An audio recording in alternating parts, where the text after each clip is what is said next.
Welcome to the Naples Money Managers News You Can Use. I'm Dawn Litchfield Brown, and I'm Marcus Bickle. He's back. Not feeling great today. A little under the weather, you know. I have school-age children, so like I said, a little petri dishes. just bringing it home, man.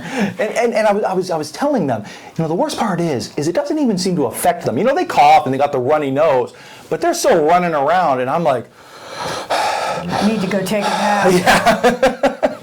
I guess as we get older, it does get a little more difficult when we get a little something. But it does. Kind of like when you're little babies, you know, it always seems to it affects you more. But I thought what we talk about today is a couple of little things, and then we'll do the markets. I did the show last week by myself. Oh, you can probably hear our dogs underneath us. This little Baron Bailey. Yeah, my dog is very chatty.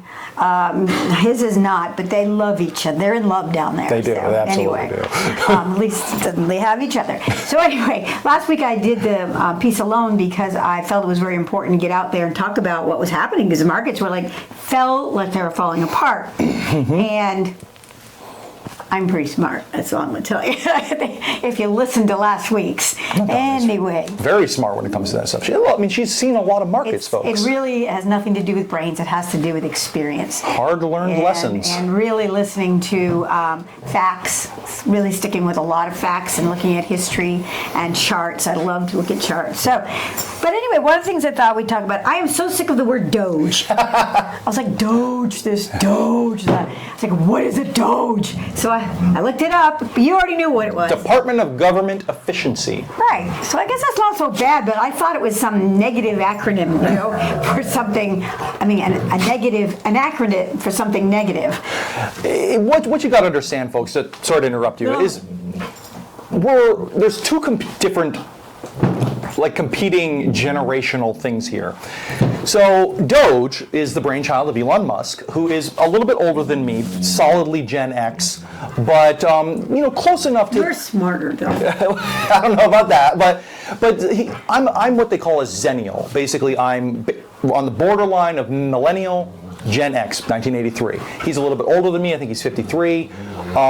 He's solidly Gen X. But the reason I highlight that is he grew up with internet culture. And that is what we're talking about explicitly here. Doge is what the young kids would call a meme.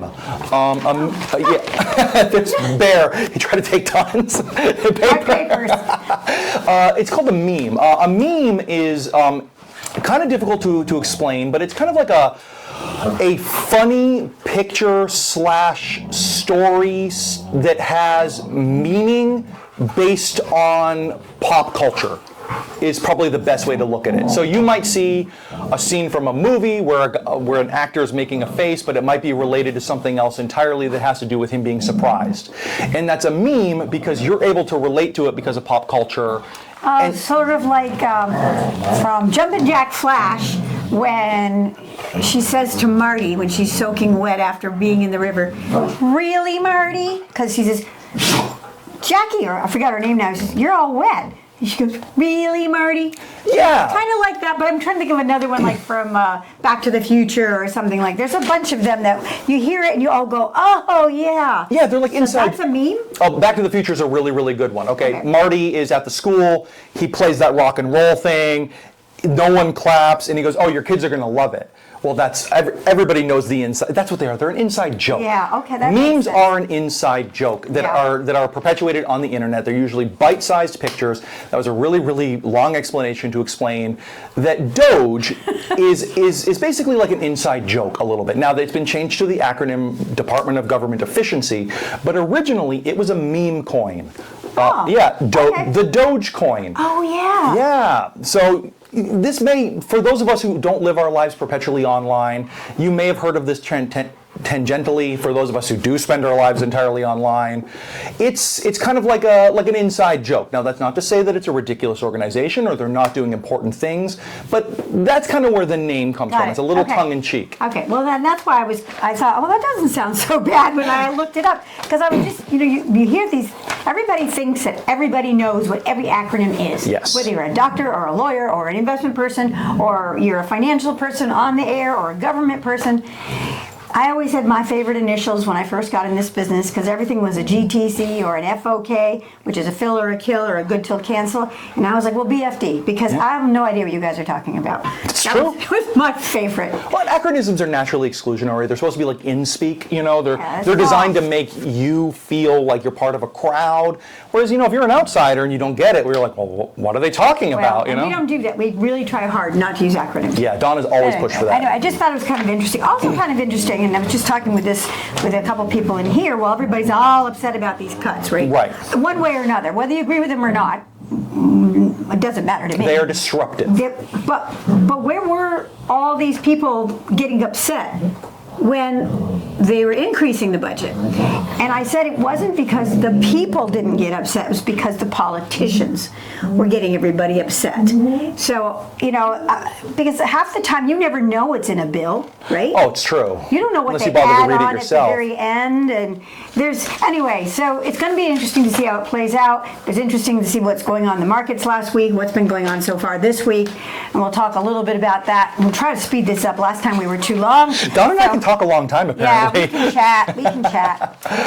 And you know, this is Women in History Month, which I think is pretty awesome. It is awesome. You have an amazing woman in your life. I do. You know, my wife is the head of wastewater for Lee for Lee County, and she's a tough lady. She has earned that position, and Dawn too. Small but mighty. That's you. Yeah, we're both small but mighty, but she's smaller. Well, and also speaking of amazing women, you know, my partner Dawn is I'm sure you've heard me say it. I'd be dead in a ditch somewhere if not for her. That's largely true, but she is an incredible person. You know, she built this business from nothing, has made it possible for many, many people to live a life that they would not have been able to live without her. Our clients, our staff. She has touched so many lives, and that right there shows you how incredible women can be. Dawn has had a life of adversity, and that's her story to tell, but she truly has. And to be where she is now shows how driven, tough, and exceptional she truly is. Thank you. That's really nice. Almost made me cry. That's how I feel about her. Well, I was going to talk about a lady named Elsie Janice. And when I first got in the business in 1982, of course, as a woman and with no experience, I had to start as a file clerk. And that is pretty much how a woman would start in anything. It's true. Not to say that men wouldn't start. Typically, it's the women that did. But Elsie was a stockbroker in 1982. And I've forgotten when she got her license, but she was like an icon for all of us, because she was just a sweet lady, but very smart, tough but not too tough. And I look at all these amazing women, and I've got one sitting there behind the camera, and that's Muffy Clark Gill, and she's highlighted all the time. Absolutely true too. I'm going to talk about her because she is amazing. She's a local artist, which she should basically a national artist now that does with something called batik, and it's painting on silks and things like that. And if you haven't seen her work, you need to look her up, because I think her website is MC Gill Tropical Art. Tropicalart.com. There we go. Just take a peek at it. I find it fascinating. I don't have an artistic bone in my body. Same, unfortunately. I make a really mean stick person, but that's about it. So I'm okay at writing. yeah. Anyway, a lot of stories about women in business. There are very few women in my role in this business. We have a position now for an assistant trader. Not a woman has applied. No, it's crazy. So now, granted, I haven't put it out there in a full-blown search yet, but still, it just tells you a little something still about how women feel about finances and money and that kind of stuff. But I'm not trying to make a blanket statement. It's just I found it fascinating that it was only men that had applied. Not a single woman has applied. Right. And that's consistent over the years, by the way. It's we've not never had Right. one apply for the investment position. Never. So with that, let's talk quick about the market, and then we'll let these Close it people up. go back and finish what they were doing. So we're having a better week than last week, that's for sure. You know, a lot of the same things that were roiling the market last week are continuing to roil it this week. Obviously, the continued tariffs, and I wouldn't even say it's necessarily the tariffs that are roiling the market. I think it's the uncertainty surrounding the tariffs. Well, it absolutely is. Everything's about uncertainty in the market. Yeah. But if we were all certain, then Well, we'd all know what to do. that crystal ball I mentioned. Yeah. But yeah, so There it is. I think because we see them, there's going to be a 25% tariff on steel, and then it'll be pushed off till April. The markets generally just don't know whether they're coming and going. I think we will get there on that, and we're starting to see that. We had jobless numbers came out. It came out a little bit better than expected, so that helped the market. Which is surprising. It actually. is, with all the cuts that are Really, going on. It's surprising.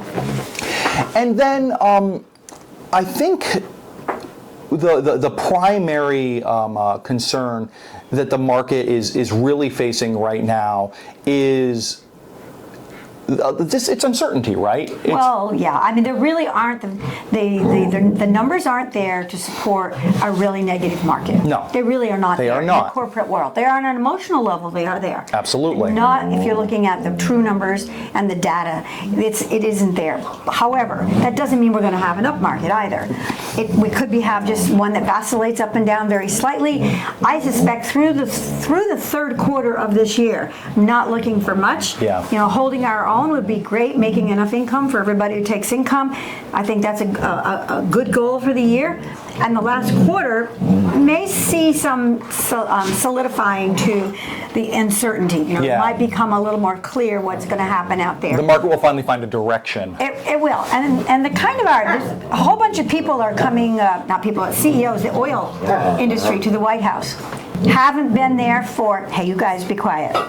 All right. An administration, probably. They haven't been there in more than probably, I think, 6 years, they said, or something. So the last time would have been with Trump when he was in office. Well, maybe. They didn't say that, but they said it'd been a long, long time. Interesting. And oil is, of course, one of the key factors in inflation and so many things. So I'm going to find this conference that they're going through very, very interesting. Yeah. See how it plays out. That's a really good point. Yeah. Now, as to what's happening at the Naples Money Managers with our investments, with the money we manage, similar to that what we were just talked about, we're taking a long-term look at this. We really think things are going to be kind of in a pretty tight range through the third quarter.